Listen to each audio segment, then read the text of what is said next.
why are we here essentially? Why do we go to work? So never again have an IT project, but having business improvement or verksamhetsimprovement projects that happens to have tech in it. Yeah, very much so. Yeah, great. And you said you're interviewing basically the different clinical departments or teams or what do you call them? It's themes and functions. Themes and functions. Very similar to Spotify. Huh? Yeah. Cool. We call it chapters and squads and guilds and things, but it's actually very similar. I'd like to have a guild at the hospital. That would be cool. So what? With clerics in it. Yeah, exactly. Yes, good. Obelix. That's good.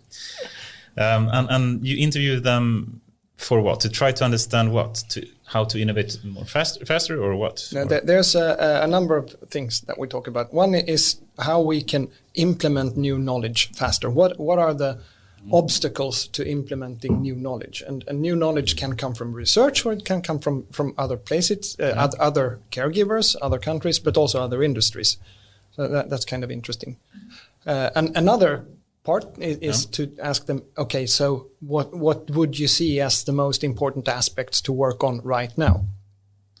Right. For what purpose? To just make them operate in more better quality and faster, or what? So what are the big obstacles or threats that you see, as well as the big opportunities that you would want to be able to grasp? Mm-hmm. And it sounded like you are thinking a little bit about where your innovation and the way you run innovation is going, and if you're sort of tweaking it a little bit. So you're trying to now, with the interviews, calibrate. Are we going in the right direction, and are we doing it in the right way? Absolutely. And also, what type of support do they need? So the third thing that we ask about is, how do you handle this in your organization right now? I mean, the bigger one are a couple of thousand employees, and they turn over a couple of billion SEK. So it's sort of medium-sized companies in their own right. Yeah, and it's going to be interesting to further down today talk about what is innovation at the hospital. Yeah, but let's. I think this is we're starting off with one of the hot topics directly, but before we jump onto that, and I'd love to hear more about the interviews, and how is that a good way to get like an understanding from bottom up, so to speak, in really how to innovate. I think that's something we talked a lot about before. The top down kind of innovation versus like really getting the understanding from bottom up as well. Yeah, which usually are the people that really knows how to do it properly, right? And we do both. You do both. So here's one thing that we've also done is do this work together with our innovation partner Philips, who we've worked a lot with since the procurement of equipment to New Karolinska. Mm. But you need both. You need the buy-in from the top management. Otherwise, it'll just be shining sparks flying and a little bit, and then they'll die because there's not the incentive to really implement operational. The fundamental budget, the fundamental resources to commit. Yep. The whole way is not there if you don't have the top. No, exactly. With you. And why is the bottom up so important? If I flip it, well, of course, you will meet lots of resistance if the change doesn't come from below. And I started at ABB, as I said, working with in 1993. When a big project called T50 was ongoing there. T50 was supposed to half the time from a signed contract to an accepted delivery, cut that in half. That's a huge undertaking. And that was sort of the directive and the buy-in from top management. But then you go down into the shop floors and make sure, okay, so how can we do this? And that was very successful. So you need to, as you say in Swedish, förankra the ideas. Is it also the whole... I mean, like in a lot of organizations, who really knows the process? Yeah. So I can see that in any organization I've been to, that you need to go quite concrete down to the people working on it who can tell you, well, that's the PowerPoint, but the way I do it Monday through Friday looks like this. Yeah. So if you want to talk about half the time, don't talk about the PowerPoint. No. We need to look at the real process. Yeah. And they know. So I go here and then I send the patient there and then I talk to this one there and then I have to call the municipality. That's how it really works. Yeah. Yeah, cool. Let's before we go too deep into this, perhaps we should So much fun. backtrack a bit and just ask, for one, welcome here, Stefan. It's a true pleasure to have you here. Thank you. And perhaps you can start to just give a brief introduction to your background and who you are. Yeah, so my name is Stefan Vlachos. I'm head of the Center for Innovation at the Karolinska University Hospital, not the Karolinska Institute, which is a university. We are a university hospital. So you are at the hospital, not the university. Exactly. This is very important. Yeah, it's really important. But it is a university hospital, so it's just not the institute; it's the hospital. Yeah. Exactly. Confusing, but and I've been in this position for about 6 years at the Karolinska for 7.5. Before that, I'm born and raised in Lund. I studied engineering physics. you can't hear that on your voice though. Where you come from? I have to work on that. You have to work on that. I don't have to. It's okay. When I talk English. Cool. But Lund, I have a lot of friends there, so it's a great city, of course. I studied engineering physics, and then I went on to work for ABB for a couple of years, went to INSEAD to get an MBA, came back to work for GlocalNet. That was a hot startup in the late 90s. So the operator, telco provider somewhere. Exactly, yeah. That was later acquired by Telenor. Yeah, Telenor, yeah. And then another startup that came out of Ericsson Research Labs that didn't get famous was called TerraPlay. Then I was a CEO for a company called Popwire that I had to shut down. That was not so fun. Then I went to the Modern Times Group, MTG, worked for Viasat as head of mobile of various different things from 2007. That is pre-iPhone. Yes. To about the middle of 2011, which was around iPad 2. That's a real journey, those 4 years. Yes, that was real fun. The CFO from Popwire said to me, Stefan, are you crazy?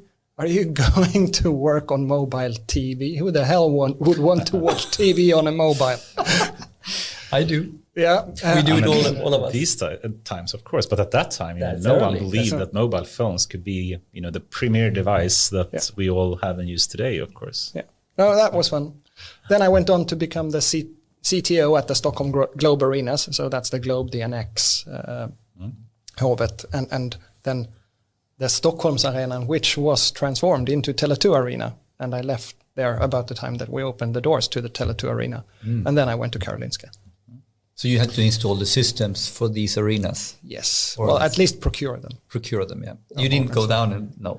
No, I had colleagues who did. But as a CTO, you had to overarching responability. Well, actually, that was a bit of an interesting journey, because when the arena was prospected very much earlier on, there were no smartphones. There were no such devices that you say that, okay, that the tech inside the arena is going to be, fairly standard arena tech. So it's very interesting how much has evolved. So when you plan for an arena that should be up and running for 30 years, I don't know.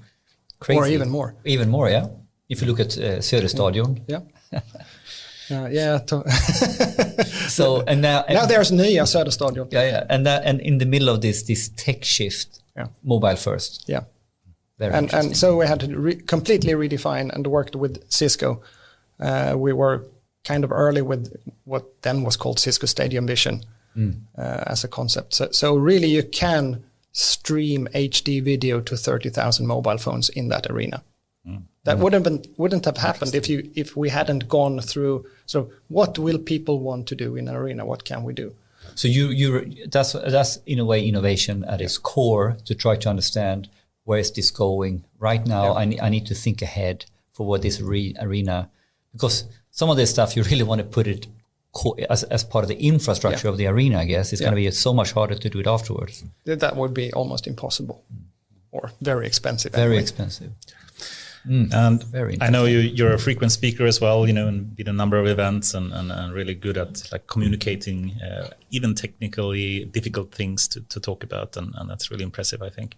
But if you were to just speak a bit more how you came into Karolinska, so to speak, what was the introduction there, and how did that happen? Well, it happened so that we were procuring med tech equipment to the new Karolinska, and the person responsible for that, who then recruited me, was also very much forward thinking, saying that technical development goes so fast, and we don't want to become obsolete the day we open the doors to the new hospital. So that means that we have to be sure that we can have development, technical and other development, with the winners of those procurements. Right. So we introduced the concept of a innovation collaboration as something we requested in that. And it was an item that we actually evaluated in different packages. It was weighted more or less. But this is extremely important and interesting from an LOU perspective, Yes. not to only end up competing on price. Yep. Because this is something that can be talked about a lot in the offentliga sektorn, how we can procure.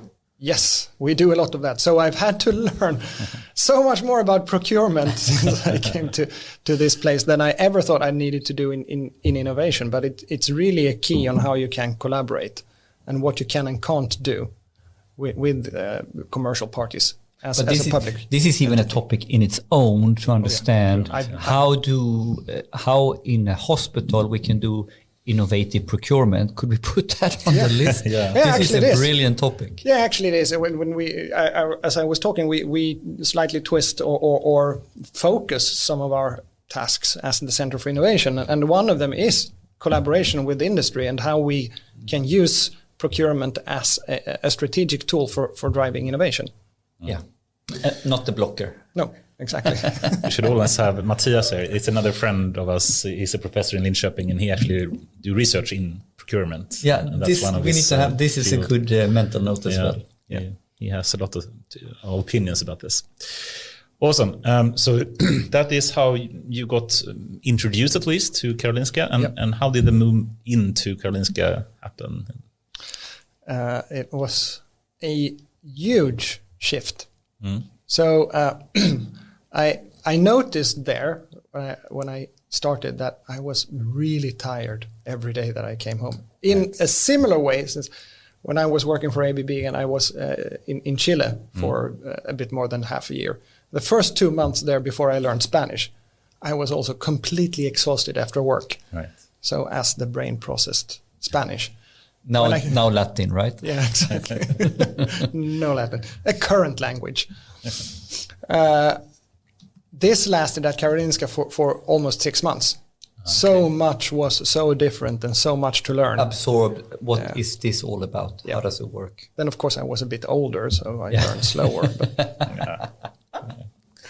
But yeah, that was a huge shift, both in terms of language, what are the traditions. It's a place where extremely many very, very smart people work. So there is no room for sloppiness or let's cut a corner here at all. And did the Center for Innovation exist at that time? Yeah. Okay. Can you just how did that move into that? Because you didn't start there directly, or did you? No. I started at a function called development and innovation, and that part was responsible for all medtech, all IT, the large procurement programs that went into the NKS, and the Center for Innovation, which was sort of a small thing here at the side of it. But you got interested, or has that always been a passion for innovation, or what made that move happen? And how did you become the head of Center for Innovation? Well, I've, as you heard, as I talked about what I've done throughout my career, I don't stay too long in any given place. So before Karolinska, my personal record was 4.75 years at the same place. Say around 2005 or so, I was walking along a beach with a friend, and we talked about life and everything. And I was sort of reflecting on this. So I think I need to get a job where I'm continuously exposed to new stuff. All right. So matches your personality. Yeah. So that means innovation. Right. But isn't that fantastic when you find a little bit of a calling, or you understand on a deeper level, I guess, as you grow older, what makes you tick? Yeah. And then you get an direction for how you should think about where you want to be and what you want to do. I get it's one of those eureka moments. Yeah, it is. and that was before it was before I started at MTG, but I had really formulated it when I went to the Stockholm Globe Arenas. And then finding a place where, hey, here's actually a department with innovation in its name. That sounds great. Yeah. And perhaps it's time to just try to describe what is really the Center for Innovation. Yeah. What do they do? Now I can actually say that pretty straightforwardly. That was not the case back in those days. So we're responsible for supporting the clinical functions with the systematic way of driving innovation. Number two is connected to that. How do we accelerate implementation of new knowledge? So those two are fairly intertwined. They are not the same, but they are intertwined. Yeah, you use the same techniques, methods, processes, and so it's on. also about going from innovation to adoption. Yeah. They are sort of part of the same cycle. Yeah, different parts of the same cycle. Maybe. Exactly. Yeah, I agree. Number three is how do we collaborate with industry? So industry collaboration, driving a couple of those prioritized contracts that came out of the NKS procurement, most prominently Philips, which won 3 contracts in that, 2 in medical imaging and 1 in patient monitoring. And the last one is we have one guy who's really very specialized in finding public funding. So on national and international levels and driving that. So public funding for innovation specifically, or funding for what? For mostly leaning towards innovation. I mean, the making good use of research or new findings, implementations, but the transition into systematic innovation, systematic learning, collaboration, funding. Yeah. So those are the 4 points that we work with. And how long did it take you to be able to articulate a crisp mission like that? This is fantastic, by the way, but I realize it took some time. No, when I started, and I've actually had to describe this mainly because we've changed CFOs quite a number of times. Your pitch, your elevator pitch. Yeah. When we started out, when I came to Karolinska, we were a very loosely held collaboration of a number of Vinnova and other ways funded projects of a lot of test beds, because that was the fashion. That was a lot of test beds at that time. Pilots, we call it. And we talk about the pilot graveyard. Yeah. Or prototype graveyard. But test beds is something else, I would say. I must defend Vinnova a bit here, because I think Vinnova is doing a lot of great things. But yes, they are, and we're very good friends. Yes. Cool. But at that, when you have 4, 5, 6 different test beds that are floating, and there's no strategic direction. There's no where do these fit together? How do we drive towards something that's similar? I mean, it's nice to get started with test beds or prototypes, but you need a path to come to proper production. Commit to deploy, and that is. But I think this is symptomatic when you're driving innovation in snippets or in test beds or in projects or prototypes. And this is this balance that we kind of need to have a holistic understanding for how they fit together, but we can't work on this PowerPoint level, so to speak. So then we need to break it down. Yeah. But if you only work on the breakdown level, we have always talked about this as the data and AI readiness, like the DARE dilemma. The use case. Operational value here, very nitty gritty. Yeah. Enterprise or holistic synergies or capability. Yeah. And sometimes the pendulum go all the way over here, it doesn't work. Nope. And then if it goes all the way the other way, it doesn't work either. So this is why I think it's quite interesting how you you have ideas, but you also have something framing a mission. Yeah. Perhaps it's time to try to define what innovation really is, or how do you make innovation work, which could be a different topic potentially. But how would you define what innovation means? Well, I lean, of course, on ISO 56000. Of course. Can you lean on that? I would never want to lean on that. I can lean on Magnus Carlsson. He's a solid guy. Okay. He's a solid guy. He's a singer. That's far. Okay, sorry. So what is it? A new or changed entity that redistributes or realizes value, as it says. Can you repeat that, please? That's nice. Yeah. a new or changed entity that realizes or redistributes value. Okay, yeah, potentially good. Entity that can, it's a new entity that redistributes value. And an entity can, of course, be a product, but it can be a process, a management system, business model, a lot of things.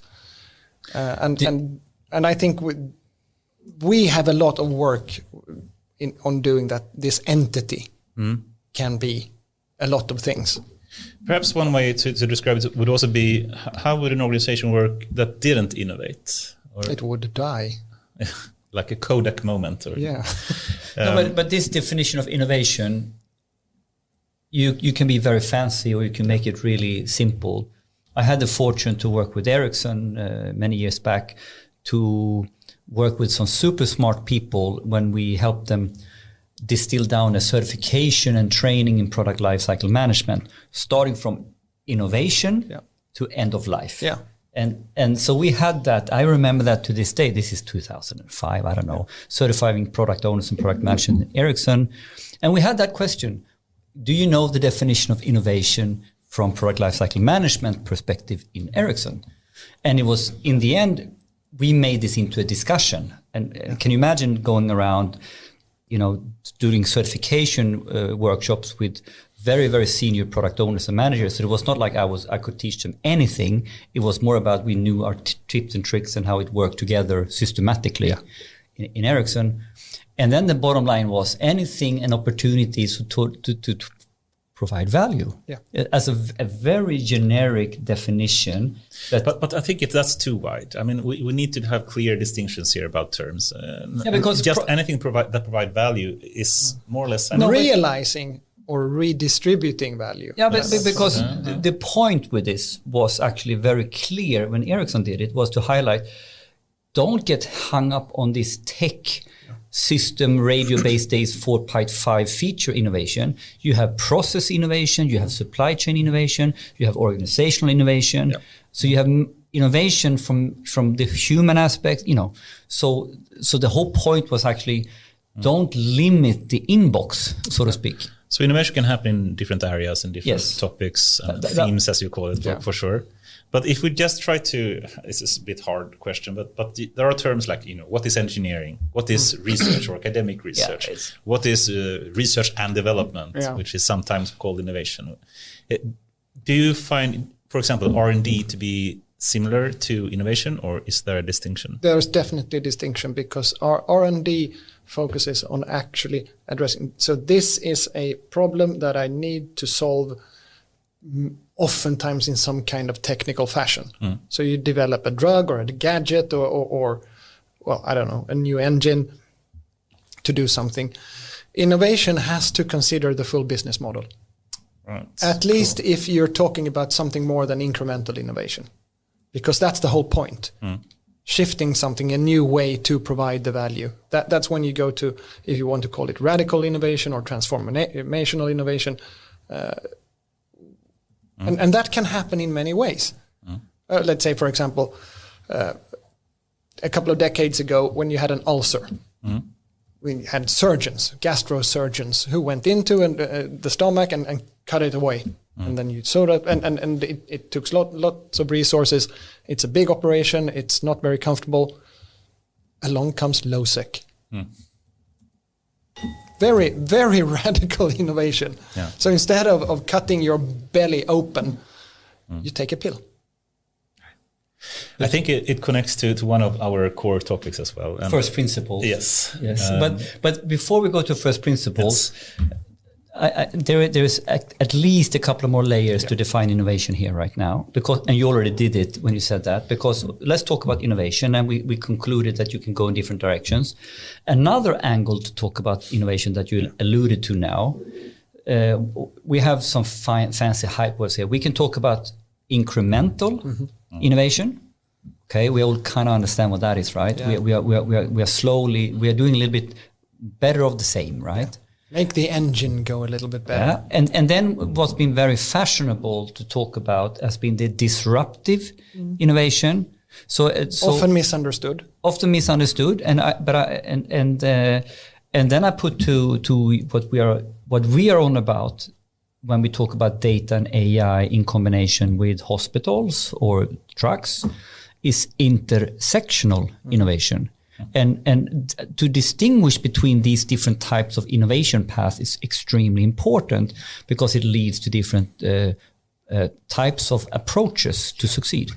Could we elaborate around this? I mean, I said 3 now. Maybe there's a couple of more. I don't know. But they are incremental, disruptive, intersectional. You can talk about radical. And what is the difference between radical and the other ones? This is a good one, but I don't know the definition. I'm not really sure how I would put it against intersectional. Maybe that's the inputs into the innovation work that you talk about. But when I look at radical, or let's say when you talk about incremental. Yes. Okay. So we give more or less the same type of value to our existing interested parties. Yeah, and typically now, let's be super concrete. Yeah. We are in a domain. I build trucks. Yeah. And now I improve the fashion I build trucks. Yeah. It's the mechanical truck. So the disruptive part of this is that we want to do something completely different, right? So like LUSEC to me is disruptive or radical, right? Yeah. From operations, you have no value of operation. We give you a pill, right? Yeah. Now, when I talk about data and AI, it's basically here is one domain competence and here's another domain competence. Yeah. You know, it's a little bit like how you can take it in, between biology, you can mix different domains and all of a sudden you end up with a new core domain. Yeah. So for me, the future with data and AI, we will live in a data and AI centric world. Mm-hmm. So regardless of your domain, you need to be able to do intersectional innovation with this topic. Yes. And your organization will look differently. The way you do your clinical processes will look differently. But this is quite different to disruptive innovation. Yeah. Here you're combining two things in a Venn diagram sort of thing. Here you're jumping into another circle. And that helps to provide, let's say, a radical innovation. Then where you are you are addressing an unknown need. Yes, in a completely different way, maybe to a completely new set of stakeholders. Yeah, and to me this is almost closer than I don't know what the definition difference is, but this sounds like disruptive to some degree. Yeah, but if you look at Clayton Christensen's definition of disruptive, they say that something that used to be really expensive now comes along and becomes so cheap that you can apply it in so many more different ways that it takes up. So or it could be really bad in many ways, but excellent in one dimension that is important to the customers, and then it grows better. So it comes sort of from below and overtakes the incumbents. Yes. By being, let's say computers, for example. Yeah. Initially, there is a world market for 4 computers because they're so expensive and they take up so much space. But this is a segue to first principle almost, right? Well, right? Also, I mean, it's very similar to, for example, what other people like Professor AIAW and others that speak about what is really disruption in terms of economy. Yeah. And they say basically that it's very easy to define for an economist. It's simply what you said, when the cost of something drastically drops, then disruption will happen. And what's the financial term that the cost? Marginal cost? No, we had it... Someone used it very casually here at the Anna Fellander. She had this when she looked as a macroeconomist. She used a macroeconomist term for this. I forget it already. I forgot it as well. You know what I mean, right? Cost benefit? No. It means the same, but she had a macroeconomist word that I learned. I forgot it. No, but I think this question about incremental versus disruptive innovation is important, and sometimes you look down a bit on incremental innovation, which I think is dangerous as well. I mean, that is also important. Of course, you want disruptive as long as it has positive benefits, but incremental can also be useful. Yeah, I mean, you can't have it all the time. No. So literature or theory say, okay, so what's your ratio? Where should your portfolio be? Was it the 70-20-10 rule? Yeah, exactly, that one. So what's the 70-20-10 rule? Okay, so put 70% of your innovation project into incremental, 20 into somewhere in the middle, the Horizon 2 things, and 10% into the radical Horizon 3. Do you subscribe to that thinking? I have no idea if 70-20-10 is right, but of course, I mean, there's people we work with, and radical really means radical. Yes. So you can't have the whole organization worrying about radical all the time. No, you will go nuts. Yeah, and then we come to this people question. A lot of people are not interested in that. Yes, you want to be able to have influence over your daily work life. Yep. So we can see being able to run incremental projects or initiatives in your organization actually is really good for reducing staff turnover, increasing staff satisfaction. You feel that you have control or an impact on the place you work. So that's great. But very little radical innovation comes from inside it. You don't disrupt yourself. It's hard. It's very extremely hard. So, but I think there's a segue here that another way of looking at innovation has something to do with first principles. Okay. Are you familiar with the philosophy and the terminology around first principle? Let's start with it. There are a few first principles. Yeah, let's start with this one. What do we mean with first principle, and what do you think that is all about? And we can, because we have an Elon Musk. Yeah, we have our preferred version, but I'm sure you have yours. But what is first principle to you, if you have heard about that before? Well, if you look at it, okay, so make sure that you address the hardest part first. Okay, so if this is the most crucial assumption you have on for this to work or not, let's prove or disprove that it's true. Is that what you mean too? Well, it's in the neighborhood, but we are a slightly different angle, I guess. I think one way to phrase it is that it's so many people that are afraid to go against the norm. Yeah. If you know that you should do cancer treatment in a certain way, you will continue to think this is the proper way to do it, and to say something different is really dangerous, and people don't dare to do so. But to have the courage, so to speak, of saying, let's look at the first principle, physical or business or technical or whatever kind of principle it is, and really think, what is it we're trying to do?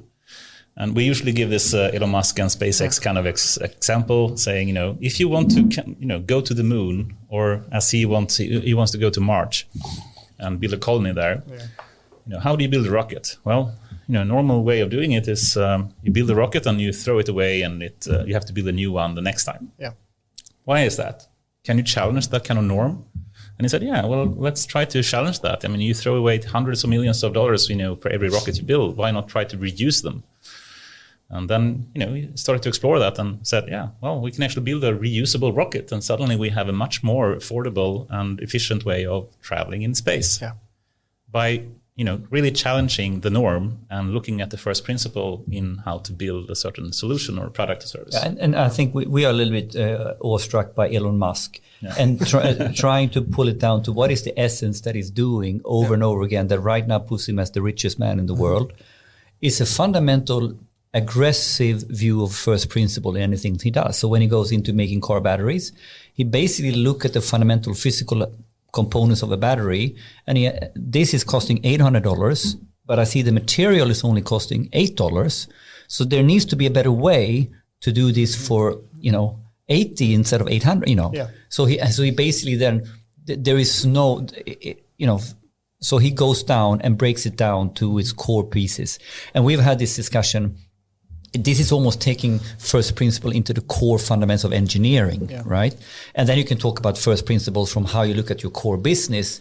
So what is the core business of Scania? Yeah, we are a truck manufacturer. Yeah. But actually, my first principle, I'm a transportation enabler. So if I go down to the core principle of what you use a truck for, it becomes something. It could become something else. Becomes something else. Or my business model can become something completely different. So that's fairly close to sometimes when I describe the different ways of talking about Horizon 1, 2, and 3, you say, okay, so Henry Ford said that if I'd asked my customers what they wanted, they would want to have a faster horse. No, a horse that shits less. Yeah. So and that's a genetic problem. Yeah. Okay, so how do I breed a faster horse? Exactly. And then he says, well, but there's another way to do this. I can travel faster if I use a combustion engine. So that's a mechanical problem. Yeah. And why do I want to go from A to B? Because I want to see the person that I'm going to talk to. Well, why not use a video conference then? So then that's a telecommunication problem. So that becomes completely different ways of looking at it. And ultimately, first principle is extremely powerful. If you're able to understand the core of whatever problem you're solving, you can even leapfrog completely into different industries. Yes. The job to be done. The job to be done. Yeah. Or how, and here is the point then, to travel this way costs so much. To put on Skype is zero. And if the ultimate was to meet, you could solve it in a completely different way. Exactly. And you mentioned Horizon a number of times now, Horizon 1, 2, 3. Can you just describe what you mean with that as well? Well, that's the, I think, McKinsey principle of the different horizons of it doesn't really have to do with time, but it has to do with degree of transformation. So Horizon 1, really incremental. Yeah. Okay, so keep doing what you're doing a little bit better all the time. Horizon 3, completely new way of addressing the need you have, maybe unknown to you, saying that, I need to get that horse so I can, but really what you intend to do is something different. Cool. Can I, before we end with the whole innovation, I mean, it's such an important, and it's one of my passion topics as well. So fantastic topic. I think it's so important for so many companies, but there is some idea that innovation happens in small domains or on the side. And just to explain what I mean, some companies focus a lot on let's focus on the mass market. Let's focus on how we can maximize sales for what we have today. And some people would then argue, and I think this goes back to the Kodak moment, if you heard about that. Yeah. Kodak was the biggest manufacturer of cameras, analog cameras. They actually had an inventor, I think in the 80s or something, that actually proposed, and I think he was the first time someone actually proposed a digital camera. But the core revenue was from the film. Yeah, and they 3 kilos and a cassette tape. I think they had KPIs like, what is the resolution? And then they said, if it's not improving the resolution, we're not going to invest in it. No, and he came there with 128 times 128 pixels. Exactly. It was horrible in terms of resolution. So the metrics and KPIs they had suggested, said, this type of thing will never break. No one will really be interested in this. We know the mass market want higher resolution. And then, they went bankrupt in 1 year in 2008 or something. Yeah. Would you agree with this, that, innovation happened on the side or in the small domains? Or Oh, that's so. I don't think I can make a one size fits all answer to that. I will stick to saying that it's really hard to transform from the inside. Some organizations are really good at it. But the core challenge is basically you have to have respect for who the hell disrupts themselves. Yeah. Who does that? And from a cultural perspective, we have seen very, very few companies who started like that and who had that. I mean, I think Amazon is one of the core examples that you can touch today. Yeah. Who basically, they have reinvented themselves a couple of times now, from a bookstore to a retailer to now something completely different, right? Yeah. And how many more examples do we have? They have almost led the way in that and not really responded to a threat. No. So they have created, they are continuing to create. I mean, so what is impressive with Bezos is that he takes bets of his whole company that now I will do this. It's not because someone else did it, it's because he saw the opportunity.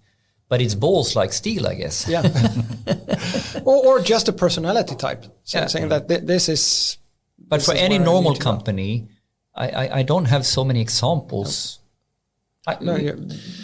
So you have so there is a clear hypothesis that for normal deadly people, you need to have, maybe you can try on the inside, but it's not a bad idea to also try on the side. Yeah, I'm just trying to, at least my opinion is perhaps wrong, saying that any company that focus only on the mass market or the type of clients, customers, partners they have today, and not even considering, the side small domains, target groups, or whatever they have, they will not innovate properly. No, I agree, but I would twist it a little bit and say that, so if you focus only on the spoken needs, only on the very visible needs that people say, I want a faster horse, and not understanding what is it that you're really trying to achieve. So sort of the core of the design process is what are you really trying to do here? So you have the wrong KPIs in some way. You know, it's not really making the horse faster. You really want to move from one point to another. And that should or be I want to see you face to face. But Anders, I think you also you asked the different questions than what I answered. It's a little bit like,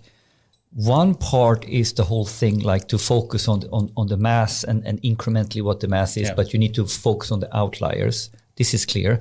But we kind of also, we answered your question from an organizational point of view. Can you organize that someone is looking on the side views from the core mass market team, so to speak? So it's also it's actually two topics intertwined here. One is actually that we need to incrementally understand the mass markets. We not completely lose sight of the market, but someone needs to look at the side tracks or the small side offs. Like this is 70-20 this. But then the next layer on that question is who should do that? Can I give that question to the same person, or do I need to give it to my incubator? I don't know. This is hard. And this is really hard. And it's not a one answer, for sure. I will give, it's not one answer. And I'll add a layer in the public sector to that. Yes, thank you. As a private company, of course, you can say, okay, I have my incubator here. There's something that works. Good. It seems to be growing. I can either move it into my existing business. Okay, so you stay with parent company. Or you can spin it out and still make money. You can spin it out completely. You can screw up all the way here. But we had the incubator, that was great. And then it died when I tried to put it down into the dogmatic old ways. So and sometimes it works and sometimes it will never work. No. But still, the point is that you, as shareholders, and God put man on this earth to create shareholder value, and you can make money either way. Yes. Either it works as an entity or you sell it off. But in the public world, in the public sector, that's not your KPI. We are not here to grow to be great. We are here to do things that you really don't want to do, but you have to do because you're a decent society. So healthcare is great. And the better healthcare we provide, the more time you're healthy. And that's what we want to have. We want to have health. We don't want to have ginormous amounts of healthcare. So we really want to be smaller then. And so the mission statement or the objective that you're starting from gives a completely different outlook. Yes, it does. So then, of course, we have to be really, really good at what we do.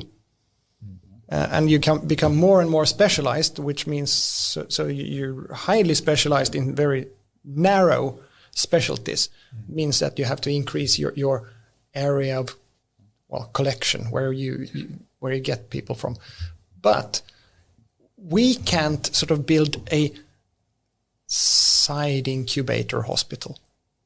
It's just too expensive, and you have to be able to provide healthcare. You have to be a caregiver, which means that you fulfill a hell of a lot of obligations. So what you're saying is there is a frame here, or there is boundaries or constraints. I don't know if that's the right word even. But in order to work within the public sector, you clearly need to understand the room you're in. Yeah. Because the other room doesn't really exist, No, you have to do your experimentation and find your jobs to be done sort of in your operating machine. And would you agree that would be equivalently the same problem or the same frame if I go to municipality, Yeah. from their perspective, they need to. Are they also constrained? Yeah, well, I work. My wife works in social services. Yeah. So, for example, with violent families or people who need financial support. That's not something we want more of, but you can't take that out of the system. And have a small social security incubator somewhere, because it's all interconnected in the existing society system. But hospitals, to some degree, you can have private hospitals, right? Yes, you can. So why, so isn't that a way to do the spin-off? Not maybe for the like the public university hospital, but if you want to go down that path, well, basically you go down a private path. Or is that something completely different? That is different, and you will keep in incremental mostly. Because you're so focused on your EBIT, so to speak. Yeah, clear. And you have, the whole thing of innovation is doing something new, adding a new, creating new value, as you say. You shift your money from A to B, from old to new. That's what happens. And in healthcare, regardless if you're the private or public provider, it's still, in Sweden anyway, it's the public payer that sets the metric. We reimburse you for doing X, Y, and Z. So they live so from that reason, the private hospital has to live within the same frame and try to make money with the same. Yeah. So it's actually not really driving innovation, driving slimming innovation maybe. If you don't do things that you can bill for, then you won't get any revenue. Okay, cool. And this is such an interesting topic with what is innovation and how does it work in public sector to have as a different layer on it. Yeah, but I think we should try to move to another topic, which is actually connected. Just 40 minutes of this. 40 minutes on this topic. We said 5 to 10 minutes on interesting topics, but this is the. Well, it's one of the core themes. Come on, you are the this is a for. fantastic conversation. But anyway. I think we could connect actually to what we actually spoke of before we started a bit, and I guess we can mark this topic as how do you make innovation happen? And it would be fun to see, how do you really make innovation happen in Karolinska? And you mentioned something that you're currently performing, some kind of interviews, etc. And perhaps you can just say, okay, we know approximately this is, how we can define what innovation is and why it's important. But how do you do that? Can you just describe a bit, concretely? What do you do? I think I know that what we're doing now is sort of looking at the where to play of a strategy. Which areas do we feel are important to do? And we've done that in our collaboration with Philips, and now we're doing it sort of around Karolinska. So narrowing things down into a small number of important focus areas. Then you go bottom down or bottom up. So we spoke about that, and can you just, for people to understand, what do you mean with going from top down or bottom up? Well, top down is deciding really on what are a few important areas that we need to address to develop. The frame, so to speak. These are the fundamental directions, KPIs we really want to. Yeah. And it could be or opportunities that we want to be able to grasp, or problems that we need to address. And how typically, could you give us an example how that could be framed from a Karolinska top brass coming as an area of innovation? One that's clearly coming out of it's been around for quite some time, but also COVID really highlights the need Your for favorite topic, COVID, by the way. really highlights the need for us as caregiver to be able to meet patients without them coming physically to us. Okay. Mm-hmm. So let's call it location-independent care. So it's a clear definition of KPI. How can we give care without everyone physically going through the door? Yeah, exactly. And that is one thing for, let's say, chronics with heart failure or COPD or some other lifelong, fairly severe chronic disease, to manage that much more on their own. It's another thing for the cancer patient that goes through medication. It's a third thing for a an expecting mother I was and thinking following about up. There's a whole number of different things that you want to be able to follow up and sort of keep in touch with care without us meeting physically. Simply to offload the whole system and to give a higher degree of care to more people without exploding the resource cost. And also giving more, and I would say individualized way for you to care for yourself. So it's the care dialogue, so to speak, over time. It's much more so. We mentioned things like, how do we make the electronic medical record a co-creation area? How do we share this? How do we work with this together? I think we can use a technical term, simply making the service or medical healthcare more personalized. Yeah. Just as you make personalized playing lists on Spotify, you can actually make the medical care. A number of years ago, McKinsey came out with a report talking about how much money could we save if we were to go, digitalize healthcare. And they talked about making use of big data. They talked about Internet of Things, and they talked about automation. So, and yes, from a technical perspective, great. But you cannot go into healthcare and talk about we are going to put in automation here. You have to twist that around. So what we did then is to look at, reinterpret that and translate it into what we want to do. And we talk about three different things: location independent, individualized, and last but not least, scalable. Scalable as well. Okay. Scalable from the healthcare provider. And what is scalable in healthcare? What does that mean? It means that we have to be able to see more and more patients, help more and more patients or citizens without us becoming much more people to do it. So you need, your cost curve and your care level or care volume, they need to be start. Yeah. So if you look at the percentage of care of GDP in any country, is just growing. And maybe that's something we want. We want to put a larger part of our combined production into healthcare, or maybe we don't. And if you look at some numbers, and they are of course not undisputed, but saying that if we continue to work as we do now, looking at demographics and so on, we will need to recruit a hell of a large number of people to simply work. Because we live longer, all this. Yeah. And it's disputed because we say that we are also healthier, so we will not require the same amount of care as we grow older, but still. But just to move a bit back to the topic, how do you make innovation happen? And we spoke a bit about top-down versus bottom-up, etc.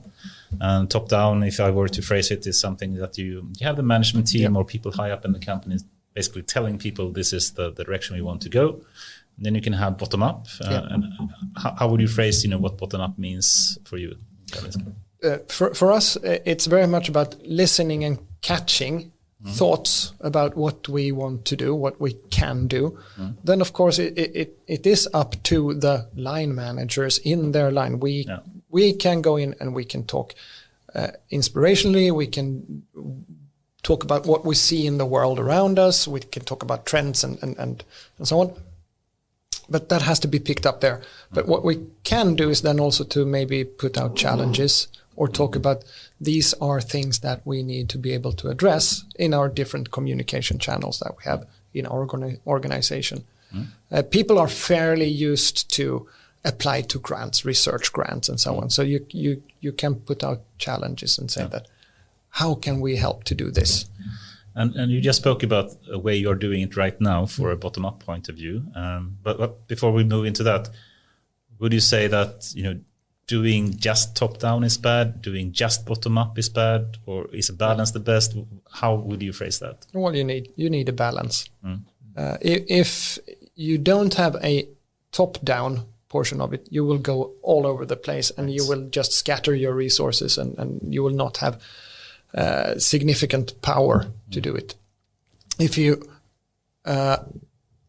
only do top down, nothing will ever happen, because you will the people who actually know what can be done and you will lose are not trust, involved. right? They will lose trust, and Cool. So let's move into what you actually do right now, and can you speak a bit more about the interviews and how are you going about trying to really capture the bottom up ideas for innovation? Well, we go about the interviews. They're 1 hour long, and we combine them, and we maybe as you go along in the interview series, as you do, you twist a little bit of the questions that you put in, because you learn along the line, and you want to see, well, does B agree with A that we talked to previously, and what are the surprises that come up? Predefined, like a set of questions at least you try to have, and then you twist them as you. And could you give some examples of what are we talking about? Rounding one topic, breaking it down to process dimension or like organization. No, how is it phrased? We're much more open. Very nice. Yeah. Okay. So if we talk about implementation of new knowledge and research, what do you see? How do you do it today? How do you do it today? How could we do it? Yeah. And open-ended. Yeah. And always end with a question about, if we take away all restraints, all boundary conditions, what would you like to do? That's a good one. Yeah. And also, if you were on Jeopardy, what would be your favorite questions? But then going bottom up, what we're doing now is also trying to find the systematic way in all our different teams and functions. So who is our main point of contact and the responsible in that organization for capturing this? Because we're 12 people. And the Karolinska Center for Innovation. Yeah, and Karolinska is 15,000 plus people, so we're less than 0.1%. But could we how we do this? Yeah. There is a very key mini theme here. How is innovation, or how is your team organized? And then maybe a little bit, you said you actually have a matrix organization in Karolinska. Yeah. So there are some fundamental context how this works in Karolinska. So for anyone to sort of understand and get inspired, they kind of need to understand some of the context. Yeah. Could you elaborate? If I start with the Center for Innovation, yes, we're a fairly diverse group and have always been. So there's a couple of engineers, as myself, a couple of economists, a journalist, a legal person, a financial person, and a nurse, and all these different types of people. A couple of natural scientists, 3 of them with PhDs, and diverse team is number one. Yes, with diverse personalities as well. That's always fun. And how do we then go about this? Well, we do trainings a lot. So for the last training, you mean inside the team, or no, also for people outside? For the hospital. You're giving methods and frameworks and approaches. Yes. To the 15,000, so to speak, or to the middle managers, or that too. You don't say middle managers in hospital. We say we are right now. We have 2 implemented sets. One for anyone really, which focuses very much on design thinking, service design principles. So how do we teach that? How do we take up what they want to bring into this course, which is maybe 4-month-long thing with a number of modules, and you take something with you into it that you work with. So basically, one way of teaching or getting people to better understand this is you need to have an idea to bring in here that we can work on. Or an insight or a need. Or a need. Yeah. An opportunity, an innovation starting point. Yep. Somewhere to start. Then we also have, and we've trained about 120 people there. Then more recently, we started looking at, we also need to have the managers here. So we've set in a collaboration with our leadership development team, which resides within HR, to say just innovation for leaders and managers. So you don't have to be formally a manager with staff responsibility. You can be someone who leads people in doing things. How do you lead the innovation work? And that Here we're still developing the content of that, but of course you need to have the principles of the tools for innovation. Maybe you add a little bit of strategy to it. We add a little bit of legal to it.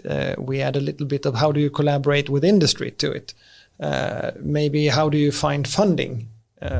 We add a little bit of that to it. Because I think it's connected to, I mean, if you take other, I've been in the tech sector all my life, but we have a lot of, initiatives also in big tech companies trying to say, we really want bottom-up innovation. And we have things like hack weeks or hack days, every Friday you do that and things like that. But even if some people come up with really awesome ideas, to actually make them happen is still really hard. If you, for example, now in the interviews you are having with people in different clinical themes, come up with an awesome idea, how do you make that idea come to life? Now, we also combine these interviews with a very tight dialogue with our CFO, because this has to go into also our, let's say, investment process, budgeting and investment process. Normally, things grow from, okay, so you have this idea. Let's see, does your boss agree? Number one. You can have as many good ideas, and they might very well be true, but if your local environment does not agree, it will not happen. How can you then find time to work with this? And different areas have different cultures. So let's say, for example, the emergency department at Karolinska in Huddinge, they've worked systematically with this for quite some time and have actually had they are the number one unit to go through the innovation ambassador trainings, because they found that this was a really good way to keep people. Right. That's an awesome comment, I think. Yeah. To increase the joy of work, to increase satisfaction, and a lot of good things came out of that. I think that's so true, by the way. I wish more companies thought about that. If you can actually encourage people to innovate themselves, this will be a really source of keeping people happy and energizing, motivation. And improving your organization at the same time. That's almost a side effect.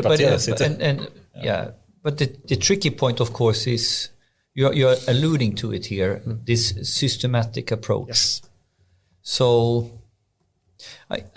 let me challenge you, or not challenge you, but come with this quote here. Daniel Lewis, who actually joined here, he has a many years background working with product innovation in Ericsson, and now he works with Sierra Mobile, 5G, cutting edge stuff in that area. And we know each other from way back. So he knows the stuff we did at Ericsson. He participated in one of my trainings. And we always talked about this in a beer in our hand, sort of, and his idea was like this. You cannot systemize innovation. There is no systematic innovation, period. Innovation comes from the janitor, it comes from everywhere.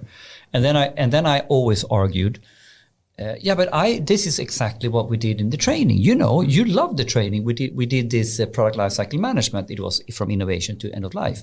And then he said something that I want to test on you now. He said, but Henrik, what you did with the systematic approach was a systematic approach to industrialization from idea to production. So basically what we do in Ericsson, what we are really, really good at is we have these ideas, but we have figured out the industrial way, how we weed out the bad ideas, how we get the funding, how we do the beta, how we then take it into, So his idea was basically, for him, innovation was the inbox. That's it, right? The rest was an industrialization process. How do you feel about that statement? Do you see what I mean? Yeah, I don't agree. Yeah, good.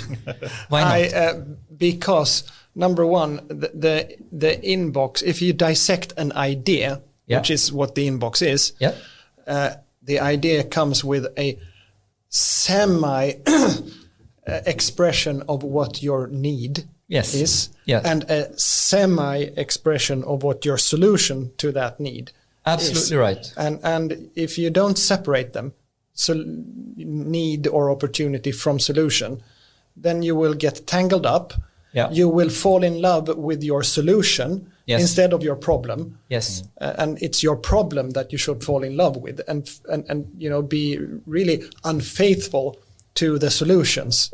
No, I actually agree with you, but I want to stay a little bit on the other side. Yeah. But what you're trying to say here now is that if you're not having a systematic approach how to get this vague idea and dress it in the right way first, it's very easy to end up somewhere else. If you don't know what problem you're solving, then you will end up with more headaches than you have. Actually, we have I forgot to say, we have a service designer, one of the only ones who've written a dissertation on service design in healthcare, actually in Sweden. That's cool. Yeah, and she has her coffee mug that says, "If this is the solution to the problem, I'd rather keep my problem." It's another T-shirt, I think. Yeah, it is. But in German. So in German. If this is, say it again. If this is the solution to my problem, then I'd rather keep my problem. And that, by that we mean that if we don't understand what we are addressing, what we're trying to achieve very properly before we start solving it, then we might very well have side effects or very unwanted repercussions, especially in healthcare, which is, and I've built control system for nuclear power plants. This is by far the most complex thing you can do. But now you're really triggering me to what's wrong with the whole data and AI industry. Okay. Because you see where I'm going with that one, that we are selling tech instead of solving problems. But let's not go there right now. Yeah. I love it. I like that. I want to have that T-shirt, I like it. But I'll talk to Anna and see. But you just give me ammunition when I talk to Daniel at the next barbecue we're going to have, because I think I think he has a point, right? Mm-hmm. But the systematic way how you dress up the problem is not to be taking light-hearted. No, it's not. And I've actually, so we do a number of these types of workshops and post-it things on what is it that you're really trying to accomplish here. Mm-hmm. Exactly. And never, and I'm saying never, have we ended up with the proposed solution, or the actually coming back to what we thought first was the problem is what we are then addressing. Never. Yeah, that's so interesting. First principle thinking in many ways. First principle thinking also. Okay, so just finally closing up the whole idea, how do you make this happen? And bottom up is one approach, but top down, I think we know, people are simply, they come up with ideas, but I think to really make bottom up happen is really hard. Yeah. And then potentially some people come up with a really good idea. Hopefully you can get along and convince your boss or line manager that this is actually something we should invest in. You have the funding for it and perhaps collaborate with industry and whatnot. But still, even in my experience, it's really hard to make it happen. Do you feel the same? Do you still see the hard thing of making bottom-up innovation come to life? It depends a little bit on what type of innovation we're talking about. I would say it's always hard to sort of frame what are we addressing here, and then it comes to what are your colleagues like, what's the culture like, how's your boss. But we have a number of stories, I would say, where it's gone fairly well. Could you give a single example of a good story? I think a lot of people would love to hear a concrete example of, this was a bottom-up innovation that made possible. Well, it took some time, but we've been working a lot with heart failure. And heart failure is a very bad disease. It's got a higher mortality rate than most cancer types and so on. And we worked, let's say, a company came to Karolinska and they looked at us and saying, we are selling heart pumps. A heart pump is something you get sort of as an intermediary step before you get a heart transplant. Right. So you're fairly sick. And Karolinska, you're putting in a lot fewer heart pumps than your comparable hospitals in Europe. Why is that? Oh, damn, we should be putting in more heart pumps. And we see that our heart failure patients haven't increased their longevity over the past decade, even though there's better medication, there's been a lot of research, we have a lot better knowledge. Maybe that's because we're not putting in enough heart pumps. So we should put in more heart pumps. And why didn't we do that? When we went down and we looked at it and said, it looks like we're not finding patients in time. They're too sick to have this procedure. Why is that then? Well, maybe because we don't find them when they come to the ER or other things. So we need to educate people, and we started to do that. And long story short, a lot of things happened, and among them, we actually interviewed both staff and patients, asking, do you want to be able to care for yourself? Staff said that 98% of staff said, yes, we think that patients want to be able to care for themselves. Only half patients said, yes, I want to be involved in my own therapy. Maybe because the rest were too sick to be able to do it. And of course, we're all different persons. Now, in this, we saw that fast readmission was bad. So people coming back after having been discharged come back fast. Look, the definition of fast readmission is within 30 days after discharge. So looking at that, well, look at this. Most of them actually come back within a few days or maybe within hours. Okay, why is that then? That was interesting. The measure actually hides the real problem. And we go to see that the expertise in finding heart failure patients, it takes some time to build. You don't have it in the ER. Or the patients who, because they were short of breath, got sent to the lung clinic, or maybe ear, nose, and throat. Somewhere else, they didn't know. You didn't get the right treatment. Okay, so we need to have people who can do the triage. Let's set up an intermediate care level. What do they do in other parts of the world? They have something in between your hospitalization and your primary care. Right. And triage for people who doesn't know what triage is. Okay, triage is sorting patients. Patients. So what's your how urgent do I need to fix you compared to, you can wait a little bit longer. Yeah. So setting up this intermediary care level, which was open office hours, Monday through Friday. Eventually in our test group of 200 patients, say, among other things, here's a phone number.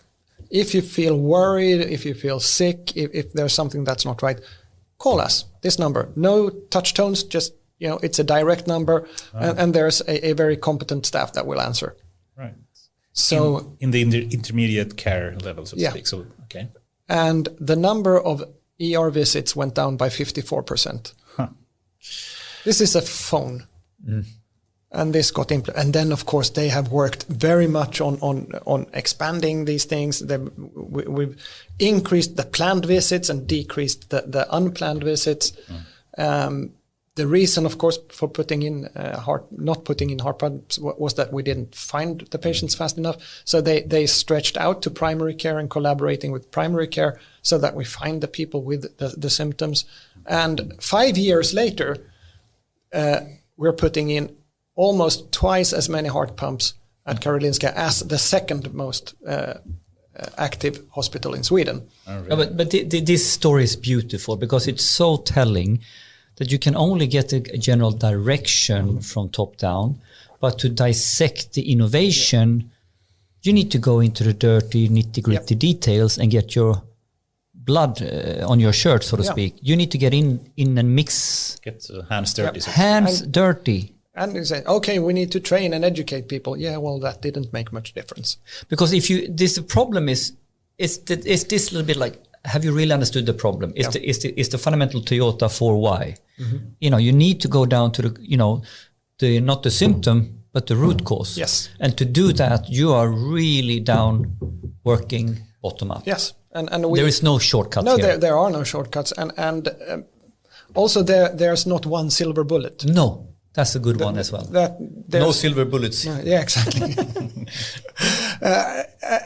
This phone number was one thing that helped. us, but there were many other things they did. And of course they expanded to video and what we still don't have is an NPL algorithm that can go through the EMR at the emergency room saying that, okay, so of these people waiting here, 3 are probably heart failure patients and they should immediately go to the heart failure intermediary clinic. I'm thinking when we should go there to connect innovation back to the data and AI topic, because another key lessons learned in this simple story, you need the data to see the patterns and the trends, to identify the anomalies, to identify where to look. Without that, you're lost. I mean, like if you had interviews and 10 interviews, it wouldn't pop out. No. You know, this whole idea that why is so many actually coming back within hours? Yeah, that is something you need data on to have. Yeah, that's another key, I think, takeaway when I hear your story. Yeah, it is, and understanding that people with severe conditions get worried, and if you have nowhere to turn with your worry, then you go to the ER. Of course, makes sense when you tell it. Yeah. Awesome. And let's perhaps move into that topic, and perhaps one way to move more into data and AI. And I still like to stay in the innovation topic, but let's say if we want to have innovation by making use of data and AI, how can we make that happen? And this is something I've been working quite a lot with in different projects. So let me perhaps ask you in this way. Let's take the exact example we took before. You know, simply having a phone number or people that can call that made, you know, the problem that ER people have that doesn't really have the knowledge to know how to properly triage the patients improve. Yeah. But imagine that you could potentially use AI to help that in some way. Perhaps you could use AI to have people in ER that may not have the knowledge but have been extended or augmented or have some extra tools like AI to help them make a decision in a better way. Do you think that could have been helped as well, or could help that problem specifically? It could, because we have many conditions are sort of diffuse. Unclear. Oh, they have. You need to dice. You need to be very experienced to see that maybe a series of events indicate X, Y, and Z. And that's why we, for this intermediary thing in this sort of prototype that we set up, we had 2 very experienced nurses and a very experienced physician. And that's, I mean, what you want to do when you train an AI, you want it to be able to amalgamate all those different experiences into one so that you get it scalable, because it takes 20 years to get very experienced. And this is one of those data AI innovation dreams that I cooked up over a glass of wine with someone. Like, why don't we have the triage nurses with Google Glass, and so that, you know, takes the picture, looks at the patient, and also what this patient says, but also recognizing how he speaks or how he's, you know, and basically while you're talking to the patients, this is the augmented human. You have the vast database of deduction of what it could be popping up, you know, like Terminator 3, 4, 5 bullets. It could be this, it could be this, it could be this. So, I mean, like, it's from a, you know, to do that technically, it's not super. I mean, like, it's huge in one way, but it's not that. You can load up all the different images. You can load up all the different literature. And then you can build a system around that, or that someone can have, you know, on an iPad, maybe. I don't know. Are there cases like this? Is this there done? Are cases. I mean, there's Babylon Health and others.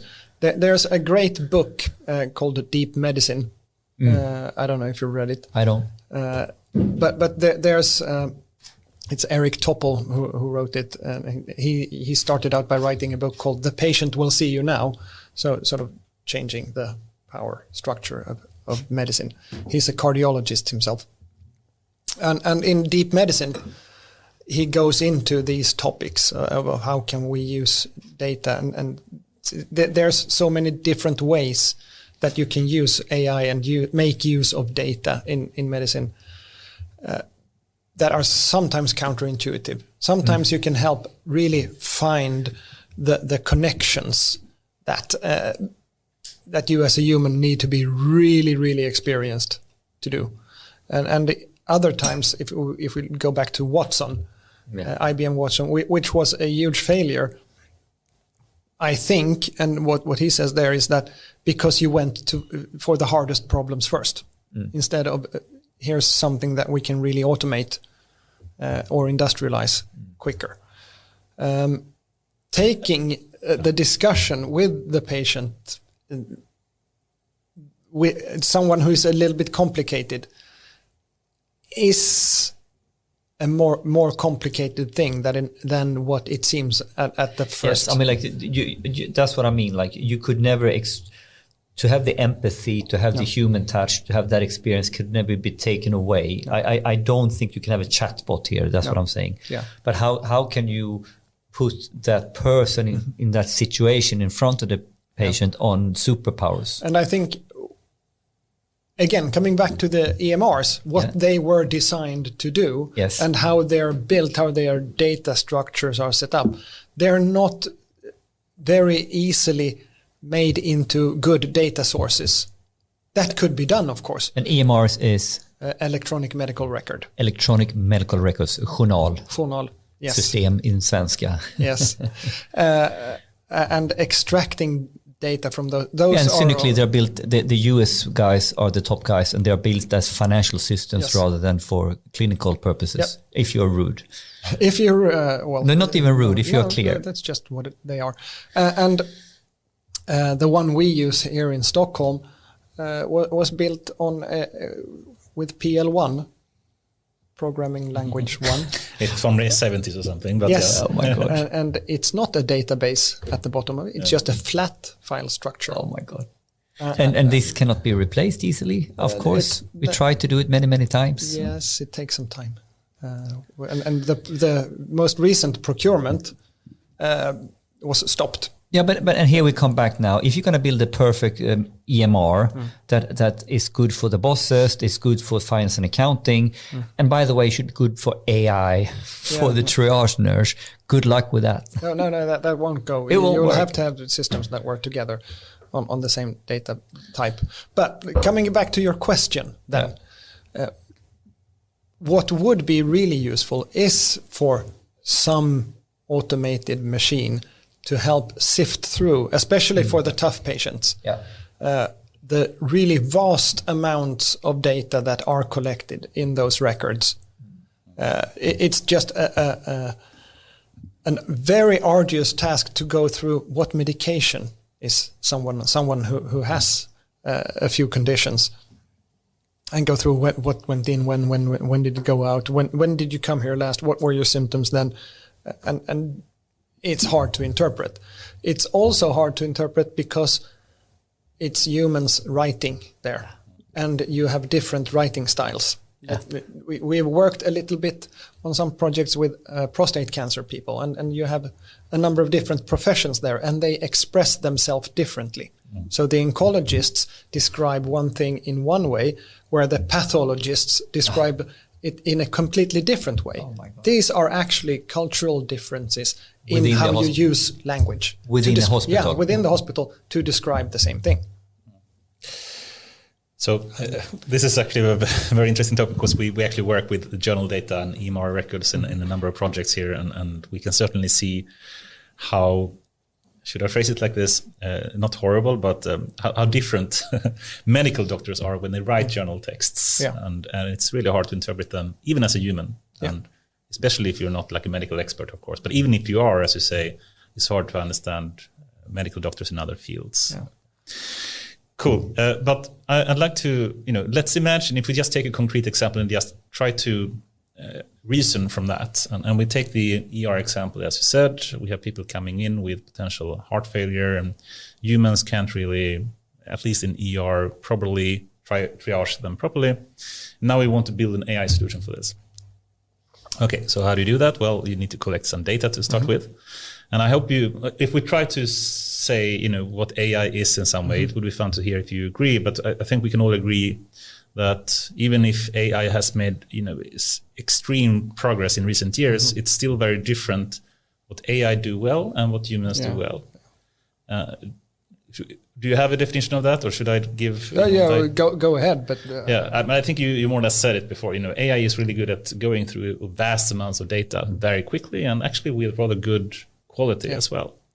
But humans are good at other things, which is they have a deep background knowledge that AI systems doesn't have. They are very narrow, like the narrow kind of AI systems that we have today that only can operate in their small domain and nothing externally. And they also, humans, of course, have common sense reasoning in a way that no one is even close to be able to do with AI today. So the best solution is, of course, to have humans combined with AI and let use AI for when you need to go through a lot of data, as you said. Perhaps a large number of journal texts, for example, or whatnot, or a large number of MRI images for the heart or for the brain or whatnot. And then when you combine it, you get the best of both. But at least one problem with that is you need access to that data. And that data is super sensitive and it has a lot of legal issues. Yes.